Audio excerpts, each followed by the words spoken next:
Welcome back to another quick guide. Today, we'll walk you through how to add voiceovers on TikTok. To add voiceovers on TikTok, we have some steps for you. First, open the TikTok app on your device. Tap the plus or create button. Then go to 15 seconds. Then tap on the red record button to record or upload the video. Once done, tap on the check mark on the lower right.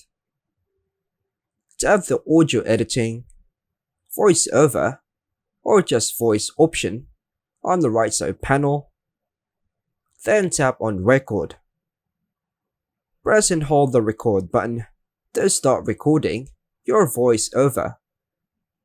Optional, check the original sound box if you still want to unmute the original audio, or unchecked to remove original sound.